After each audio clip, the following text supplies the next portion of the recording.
Oh man, I'm so ready for the new Pokemon game, Gen 9. Oh, I can't wait. Got my little famous Brock or Onigiri here, and let's take a little glance at see what other people are doing in this game. I hope they're having fun.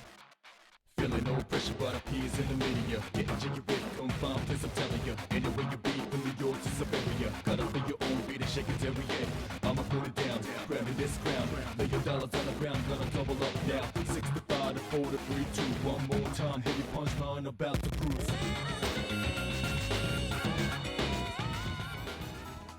Oh.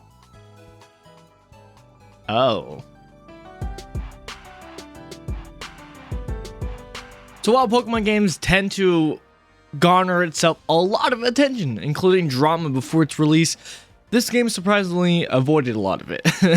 But for some reason, once it came out, it begged to be made fun of by fans and just literally anybody who has barely any understanding of the gaming industry.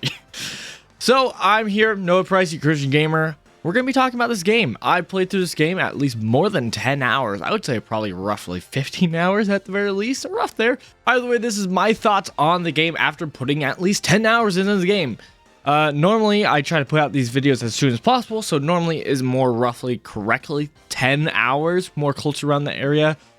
This one's more for several reasons. One is like right off the bat, I streamed this on my other channel called Hero Scrub, and through the streams, I was actually trying to nuzlocke it, and so I was taking a little bit more of my time, and it was a little bit more of a slower progress. And then after that, I started just catching every Pokemon I could at the beginning areas before leaving and going out farther and playing more of the game. And so that took up at least 2 hours on its own, probably more. And then outside of that, I was simply just having fun, which isn't a bad way to start this video, to be honest. But yeah, so yes, this is more 15 hours or so after playing this game, my thoughts and experiences of the game. Let's talk about it. Every Pokemon game with their new release, Gen 9, what does it have that's different from others? So basically, it's new Pokemon designs and it's new mechanics. Or new or old, but like, you know, kind of tweaked it a bit. The first one, Pokemon design. So starting with the starters, I wasn't too crazy with them, but you know what, I fell in love with Coco. I was going to do Quaxley, but honestly, because, hey, I'm a JoJo fan, I thought it looked like Josuke. I love that. But honestly, I got spoiled of its last form and didn't like it, so I didn't pick it. I picked Fuecoco, and haven't regretted it so far. But speaking of which, the character designs, I haven't been a fan of them too much at first. Especially with what little screenshots I've seen of Nintendo showing through the trailers and whatnot, I was like, it's alright, I guess. But slowly, I have been able to find a few Pokemon that are actually pretty interesting that I like. Like, for instance, this dolphin. This dolphin is very cool. Very cool. I won't say anything else, but it's very cool. But more on mechanic size, the new mechanic that here's in this game is terraforms. I'm just going to say terraforms because if you saw me in my stream, I can't say the actual word. Sorry. So basically turning our Pokemon to crystal forms. It's their new version of like, hey, we got to try something else than Mega or Dynamaxing. Let's try something else. How about make them into crystals? The idea of it is very cool. I do like it because it changes the typing of the Pokemon. It makes those typing better. So for dual typing Pokemon or just different Pokemon in general, this can be very cool and competitive. So turning a fighting poison type into just a fighting type eliminates all the consequences for being partially poisoned. Very interesting, very cool. This is also cool when they start having off-type terraforms where you could be terraforming into a whole different type. Again, very cool, and I'm interested to see how this turns out into competitive play. But the problem is that it doesn't look good. A lot of these forms I've turned out to not like. Like Mega Forms, I hated it at first, but I greatly enjoy it, and I miss it to this day. Especially compared to having Dynamax, which is like, again, didn't really like Dynamax too much. It was weird, but I guess when I framed my mind into perspective, like, no, it's Kaiju's. Just think of it that way. It's my little Godzilla Pokemon. When I thought of it that way, I'm like, oh, okay, I don't hate it that bad. But this, it just looks goofy. I don't like it. The crystal itself looks cool, but the headgear, don't like it. The new mechanic on top of that is raid battles. They're still here from Pokemon Sword and Shield, but hey, they've been tweaked a bit. Every Pokemon that are in these raid battles are crystal Pokemons that you can fight and capture. A lot of them terraforms are off-brand most of the time, if I'm correct. From what I did, I've only done one because honestly it wasn't too creative. Raid battles, I felt like you had to be playing with someone else. Once you got higher than 1 star or even 3 stars, you needed someone else because the robots are not good. The NPCs that get thrown in with you. So far from the mechanics side of it, this seems way more forgiving on its rule sets and how the mechanics works itself of just the timer and attacking and just like, everybody just attack. And also getting the heal and other stuff like that. I thought they tweaked it in a way that were good. I wasn't too crazy because I didn't like how raid battles made it so that you get a lot of candies easily to level up your Pokemon. It made it too easy to level up and out level, over level. If you didn't want to do that, it's hard to not to. You have to very much for sure limit yourself. Doesn't feel great in a Pokemon game, to be honest. But similar to new game mechanics, let's move to our next point of the story structure, the main point of this game. Boy, does this really capture the show here. And this is like really the big point of why I might say this might be my favorite Pokemon game ever. So the main structure of this game, besides it region being taking place in Italy, is, well, it's focused much more on you actually being a part of a school and being a student and part of it and actually enroll. And that's where your Pokemon journey begins. I really like this idea, this focus on it made it where the Pokemon adventuring and the lore behind it, it makes more sense in my mind. It's more believable. Like, it didn't make sense in the other games. It's like, oh, you're just gonna send kids out on their own? That's just normal? Okay, cool. Hopefully they're fine. I mean, they're playing with Pokemon who can literally play with fire, but okay. With this, it makes much more sense of it's a school activity. And it's very interesting going to the school. It has a lot of emphasis on individuality, and it's like, that's a very modern context, modern belief, and it's interesting. It hasn't influenced that story too much as I was expecting from the bits they've been dropping it.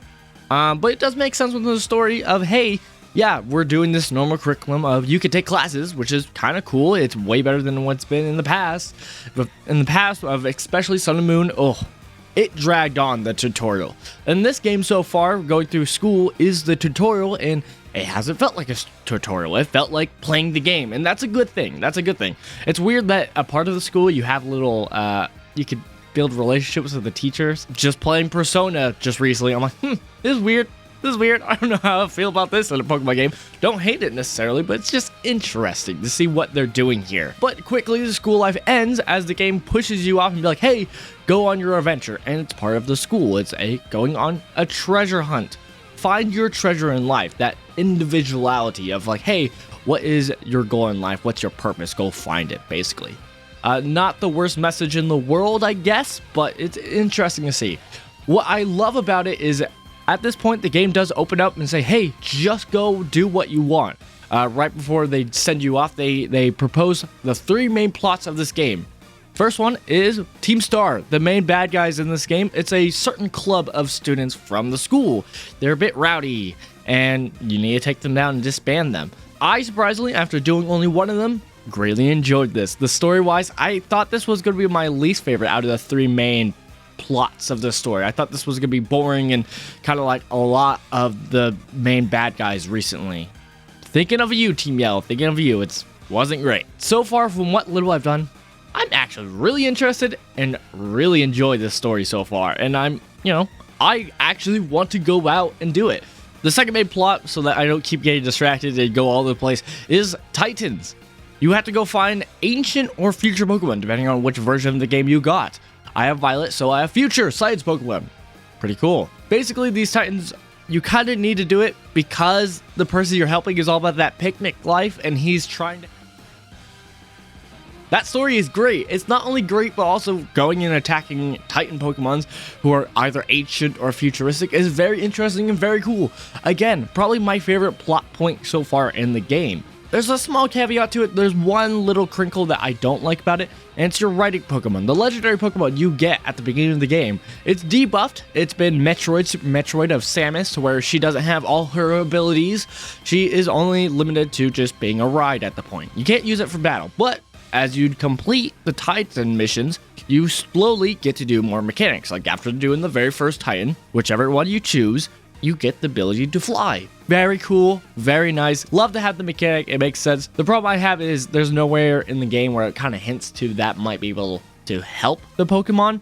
So you could possibly go throughout the whole game doing all the other kind of main plots and never unlock more mobility, which can be kind of a pain in this open world game. That's my small gripe, but beyond that, the Titan missions, very great, very great. And then the last plot point is actually the gym challenge, becoming a champion ranked. They changed the champions to where it's not just one champion, at least it seems like so far. It sounds like it's a champion ranking system. This is very similar to our day and age, to where we have a lot of competitive games where you have different ranks. You have, thinking of just Pokemon Unite right now, you could go all the way to the master ranks. That makes sense. So why not do that in the Pokemon game to where you just get up to the ranking of a champion ranked? Makes sense. Don't hate it. But so far with the Pokemon challenges, they seem like the most less interesting, weirdly enough. Like Pokemon Gym Challenge is almost like the best thing to look forward to in a Pokemon game, besides what new Pokemon and stuff like that. It's been interesting of this is just not new, but they are doing new stuff. From what little gym challenges I've done 2, 3. I've done 3, and they all have a small gimmick to them, a little story. Like one of them literally had you, hey, traverse to a whole nother town first, and I actually did enjoy it. So the gym challenges aren't nothing, but it so far has been my least favorite, least interesting plot point, which is weird. Very weird for a Pokemon game, but I'm enjoying it. It's still not bad or rotten. But those are the 3 main plots of the story so far. There seems to be a lot of a weird prehistoric of an event of a crater going on, and I'm very interested to find out what that's all about. The story has a very interesting story, and letting the game just open up in a way to where it's like, hey, go do anything in your way wherever you want to go first. It's been very impactful, and I've loved it so much because I think that reinforces me actually enjoying these plot points, because it's actually me intentionally going out and seeking them out. It's not just like, oh, cutscene stops. All right, I was feeling more of the gym challenges. I wanted to continue to do the gym challenges, but I guess we're gonna have to do the plot now. Oh, it's towards the end of the game. I guess instead of the gym challenge, put it on hold as we deal with the bad guys. It didn't interest me as much. This actually, if I'm on a groove of something, I can keep doing that groove. Or it's like, I want to hold off on that. I can switch it up. And that intentionality of you choosing reinforces the experience, I think, a lot. And so it's been super enjoyable. And I think this is the crown jewel of this game, is this alone. I've been wanting forever. This was like my dream Pokemon game, of being able to just go do a gym challenge in order of how you want. There is a small gripe I have with it. I was hoping the ideal circumstance would have been that, hey, wherever your first gym you go to, it's at the low levels. And then after you beat it, then every gym kind of levels up. And so when you go to the next one, then it levels up, if that makes sense. What actually happens though is all of them are at a set level. So it does feel like, okay, there is a supposed to be lineage journey you could go on to that would hit the gyms at the right area. And it's kind of hard to know which is which. And so it's a little bit discouraging to play out of order, or what it feels like could be out of order. I mean, I'm still doing it anyways, because why not? I literally took on a gym challenge that was probably for the 3rd gym, and it was like, whoo, that was rough. It's also becoming hard to not over level in this game, but that's mostly because I'm just catching every Pokemon, and there's a lot of Pokemon everywhere. They've given you a variety of Pokemon to catch, and I love it. I love it so much, having a variety of new and old Pokemon. We'll see what it's like, because I do plan on completing the Pokedex, at the very least completing Violet's Pokedex of what all you can catch in Violet, because so far I don't have so many to trade with for Scarlet, so we'll hold off there. But once I do a big old review of this game, that is a main goal to complete when we do that review. Okay, fine. Let's talk about it. The bugs and glitches in this game is embarrassing. That is the only word that has been used that I think is perfect. There's a lot of things that everybody has been saying about this game, but it's clear that how Game Freak has shipped out this game is embarrassing. I feel like it's not all the devs' fault. It's obviously they don't always have the full control that they want to have. We've seen this in countless games where a lot of people inside making the game or testing the game are like, hey, do not put out this game. It is not ready. And guess what? Higher ups are like, hey, but we have to meet it of this crucial time, and so it's like we kind of have to do our job of pushing it out. I don't think it helps that we live in a day and age to where it's very normalized to put out games while they're not finished and then just fix them later. Like, Pokemon can get patched and get optimized, and so it can run better and actually deal with the bug fixes later on. But having that as a strategy, it sucks. It sucks for us who have a first impression. First impressions are powerful in everything.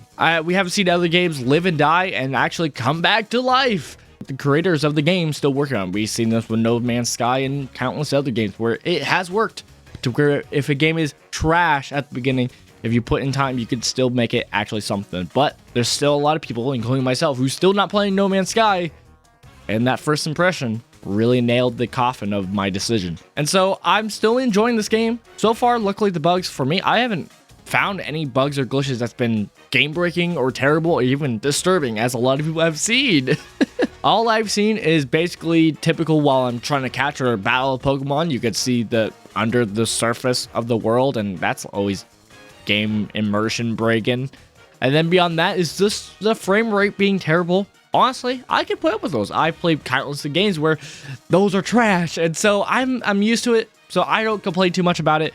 But it is a thing where it's like, this feels like, it just feels bad. It feels bad. Because, especially with a game like this where I just praised it so much that, like, this is a good game, but this is holding it back a lot. I'm appreciative of those who are playing and having fun with other people and just enjoying it, because you can have fun with it. It's funny. It's funny.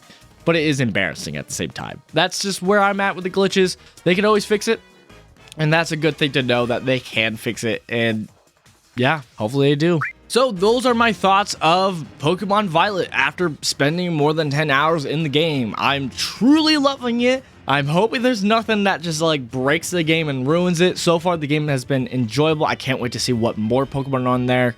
And honestly, if you want to watch basically my big review of this game once I'm done playing the game and actually cover it more in depth and more of my experience, including like what I've talked about already of my experience, I can go more in depth of my choices and my thoughts.